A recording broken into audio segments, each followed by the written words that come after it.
Nuestro propio Frank Psiquiatra. Nuestro psiquiatra de cabecera, Aldo Suárez. Y estoy aquí just in time. Just in time, claro.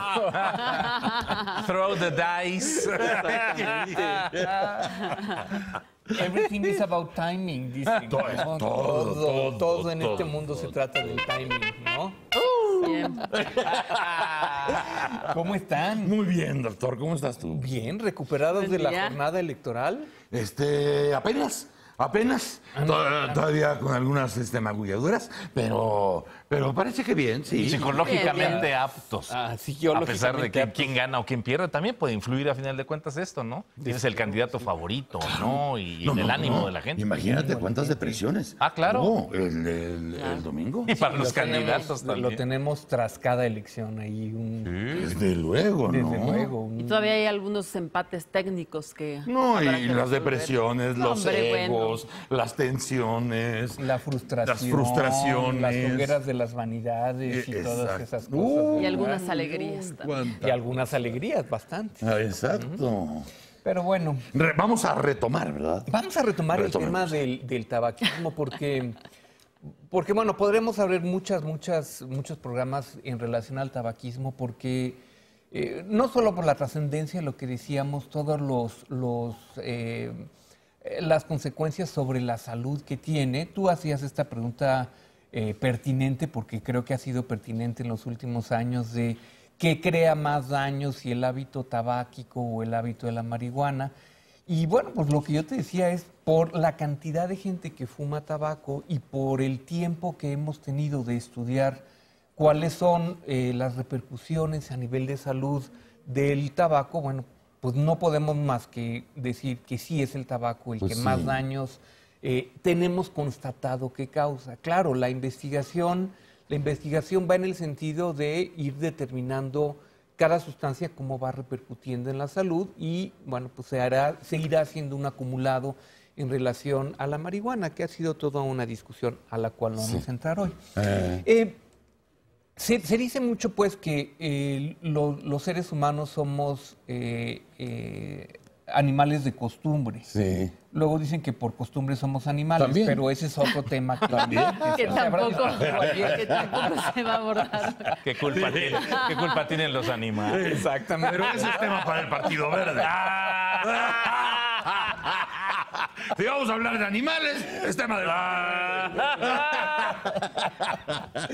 Pero no, que somos animales de costumbres y bueno, algo que creo que es importante como mencionar es que todos los seres humanos nacemos sin hábitos. Sí. Y gran parte de la crianza tiene que ver con generar hábitos en el infante para incluirlo a la civilización.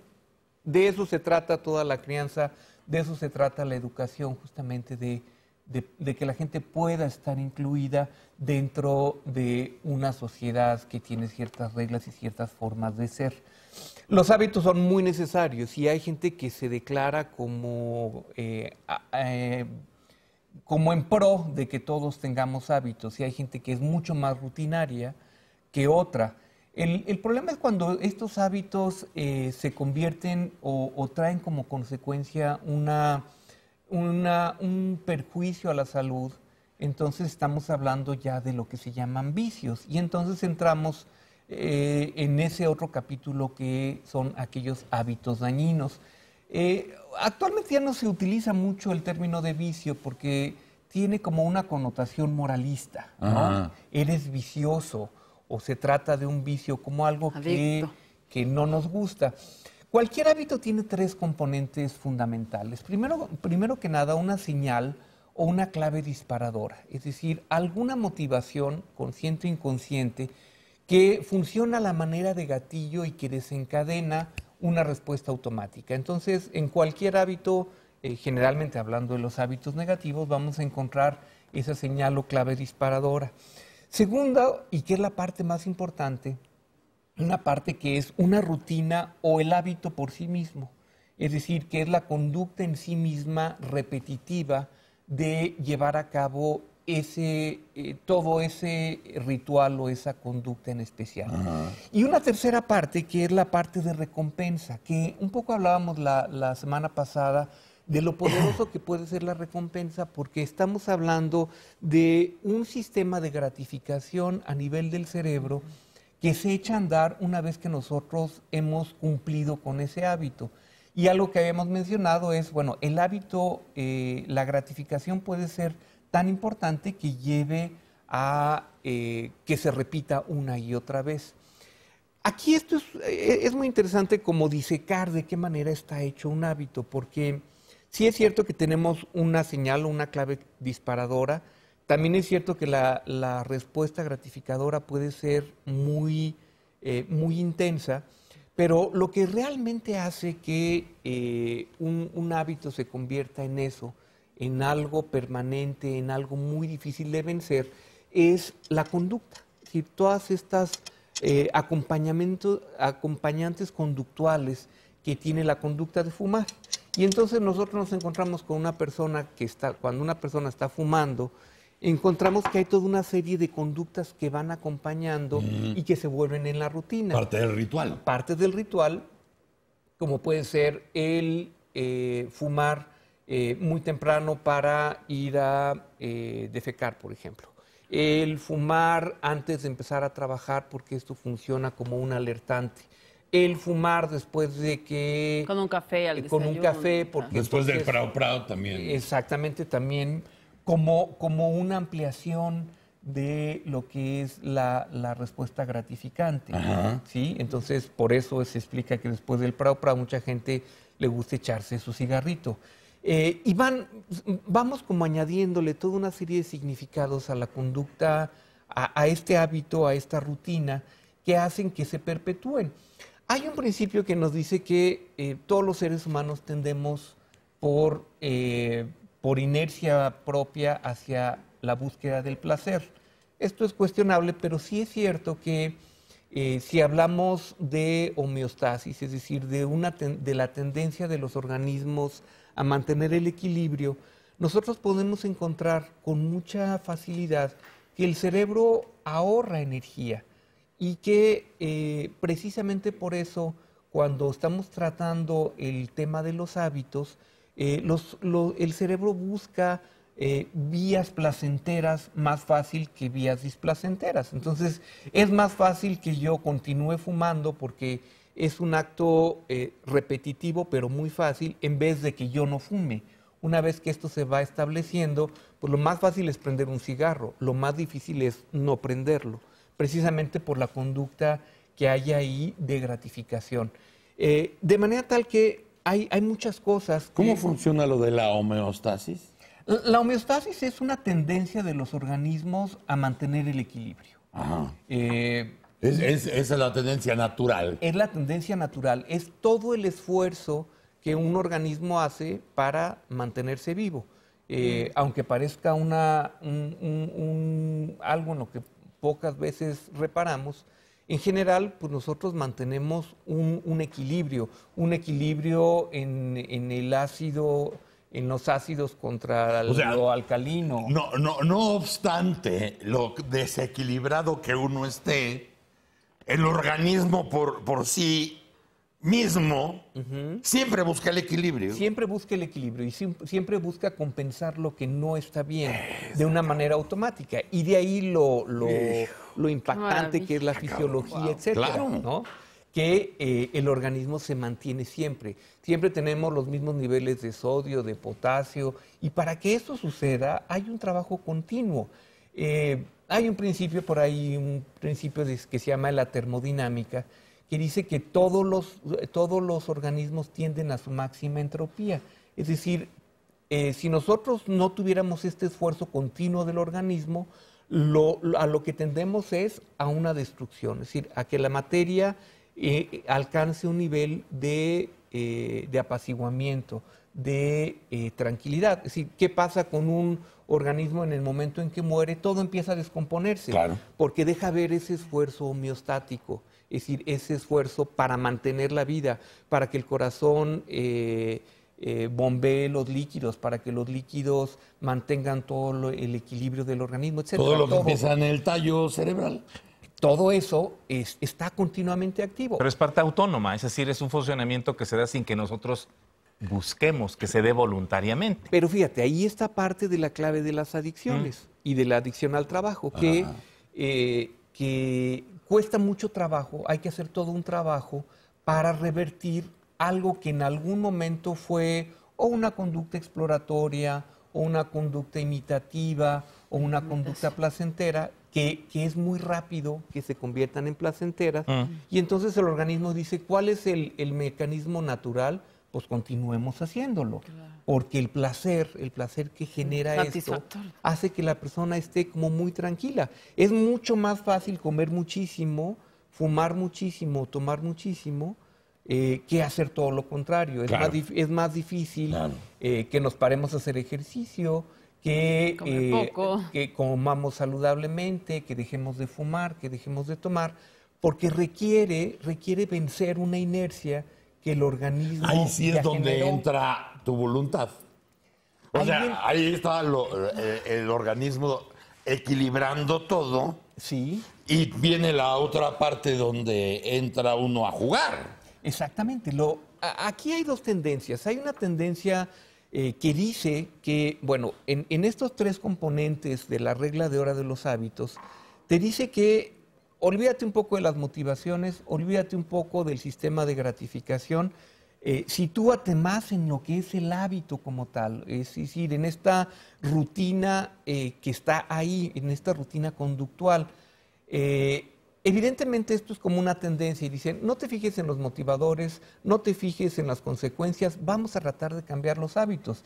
Y entonces hay una cierta tendencia a decir, a través de una motivación, de fuerza de voluntad, de pensamiento positivo, vas a vencer o vas a lograr cambiar el hábito. Desafortunadamente la experiencia nos dice que esto no es así. Si fuera solo una cosa de buena voluntad y de échale ganitas, pues la mayor parte de las personas podría entrar o salir, ¿no?, de una adicción y no sería tan complicado. Pero qué importante es entender. Porque ahorita tú todo lo que estás diciendo, la mayoría nos vamos por la vida sin saber todo esto que nos estás diciendo ahora. Y que dices, bueno, si hemos construido a lo largo de las décadas una estructura que se vuelve en los hábitos, ¿sí?, ¿no? La has construido, porque a lo mejor antes no fumabas, a lo mejor antes no tomabas, ¿no? Y tenías otra estructura, construiste una. Sin darte cuenta.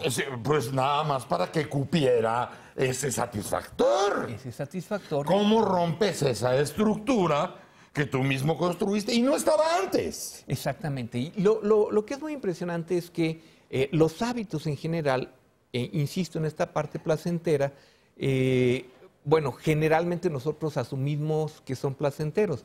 Cuando estamos en una situación de un vicio muy importante, lo que pasa es que empiezan a ser displacenteros. Claro. Es decir, ya no nos produce el mismo grado de satisfacción, empezamos a estar incómodos. ¿Por qué? Genera problemas. ¿Por qué? Genera problemas. Porque ya hay cambios fisiológicos muy importantes a nivel cerebral y lo que antes era muy gratificante y muy satisfactorio empieza a ser incómodo. Y dañino. Pero ya hay un camino hecho. Bueno, dañino siempre fue. Sí, y siempre lo sabes. Pero que eres siempre lo sabes. Pero ese es, ¿no?, lo que te iba a preguntar. Al final de cuentas, si hay un rasgo de sobrevivencia, siempre estamos buscando salir del conflicto para seguir adelante. Sí. Sabemos que nos hace daño en exceso fumar o aún sin... Todo en exceso. Todo. Casi todo. Hay cosas que sí, hay cosas que se aguantan. Pero tardamos en luchar con eso. Sabemos que es dañino y seguimos haciéndolo. Sí, mira, ahí entramos a un terreno que es bien complicado, que es el del equilibrio entre el instinto de vida y el instinto de muerte. ¿Sí? Bueno. Porque dices, si todas las campañas, en el mejor de los casos, lo que están haciendo es decirte, mira, aquí está la evidencia científica, la mitad de las personas fumadoras, lo decíamos la otra semana, van a morir de alguna complicación derivada del cigarro, etcétera. Si está toda esa evidencia ahí, ¿por qué lo continúa haciendo? precisamente porque hay una inercia. Ya se estableció el mecanismo, ya se echó a andar el mecanismo en donde yo requiero de esa sustancia como un satisfactor. Visto más, de una manera más profunda, pareciera que estás sintonizado con una parte que te lleva más al tánatos, es decir, a esta tendencia a la muerte, como un instinto de decir, bueno, no importa, el típico de algo me he de morir, ¿no? Versus aquella otra persona que está más en pro de la vida, como más sintonizado con una vida sana, saludable, etcétera. Y no deja de ser una tómbola la vida, como dice la canción, porque si llegaras a la conciencia de decir, bueno, ya llegó el momento en que ya el cuerpo te está avisando por los cambios que vas teniendo en tu vida y en el cerebro, que ya no estás gozando como gozabas antes ese tipo de hábitos, y de pronto lo entiendes con toda la madurez del mundo y empiezas a cambiar toda tu estructura y te libras de ese hábito y sales del consultorio del doctor Suárez y alguien te asalta y te mete un tiro, qué chingados, ¿me entiendes? Porque uno puede entender cosas, ¿no? O sea, cualquiera de nosotros aquí nos acordamos cuando nos podíamos aventar 6 de un hilo, ¿no? O sea, ya no. todo. De pronto cuando baja tu promedio a 4... 6 cigarros, dice. Oiga, 6 cigarros, dice. No, sí, 4. Baja tu promedio a 4, pues viene una depresión.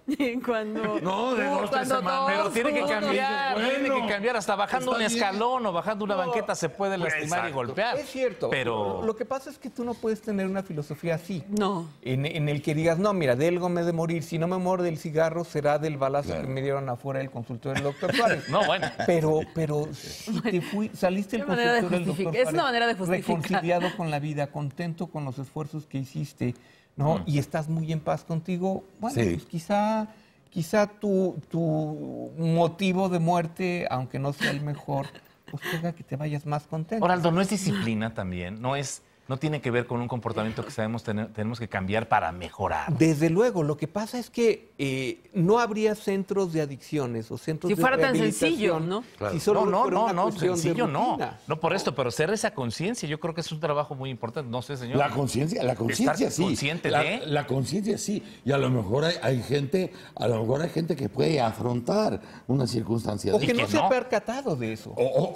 Que no se ha percatado. Que no se ha percatado que detrás de esa conducta adictiva hay un instinto pues de muerte en donde estoy generándome un mal a pesar de que lo sé, pues no he hecho conciencia de ese daño que me estoy haciendo. Entonces, no es nada fácil. Aquellos que proclaman... O la conciencia en sí misma de estar consciente de que te estás matando. Claro, pero incidir sobre esa conciencia es lo que hace que los tratamientos para las adicciones sean tan complicados. Claro. Y que llegan todos por grupos de ayuda. Sí. O en un consultorio. Sí. O en donde sea. Tiene que llegar esa disyuntiva. Sí. ¿Escoges vida o muerte? Claro. Exactamente. ¿No? En este tipo de cuestiones. Y hay gente que tiene la mascarilla realmente, y fuma, ¿no? Hay gente que sigue con la mascarilla y se claro, fumar. Claro que sí. El oxígeno y aparte el cigarro. Es como lo que veíamos en la película de All That Jazz, ¿no? Claro. Te estás suicidando todos los días, y tú estás viendo en la pantalla que ahora truena. Sí. Y finalmente lo que es muy frustrante en quien trata adicciones es que hay veces que hay muy poco que podemos hacer. Es decir, que esa inercia a la autodestrucción está ahí completamente. De hecho, para mí la gente que trabaja en adicciones son quizá los profesionales más admirables en ese sentido, porque tienen que lidiar con un porcentaje de frustración, ¿no? Porque hay un porcentaje de casos fallidos continuamente. Claro. Sí. Y están haciendo un trabajo que es siempre contracorriente. A diferencia de muchos otros profesionales en donde el paciente viene y busca y te pide ayuda porque quiere salir adelante, aquellos que trabajan con adicciones están trabajando en contra de una inercia, de una voluntad que te está diciendo yo no lo quiero dejar, yo no lo puedo dejar, etcétera, y a sabiendas de que un gran porcentaje de la gente va a recaer. Se cree que, por ejemplo, 75% de las gentes dicen yo quiero cambiar este hábito, pero lo logran un 5 o un 15%. Wow. Entonces, meterte en la cabeza que vas a lidiar con un porcentaje Con todo el de- handicap en contra. Exactamente, de un 15 a un 5 a 15% puede resultar muy frustrante. Sin embargo, bueno, pues hay mucho que decir en relación Es a un, la gran, elección. es un gran tema. Just in time. Just in time. Suena Con muy el bueno. crooner de la mente. Mire, Just in time. Frank, psiquiatra. Me da buena. Gracias, Aldo Suárez. Gracias a ustedes. Muchas gracias a nuestro psiquiatra de cabecera. Nosotros vamos a un corte. 8:02. Estamos en el Mañanero. ¡Órale!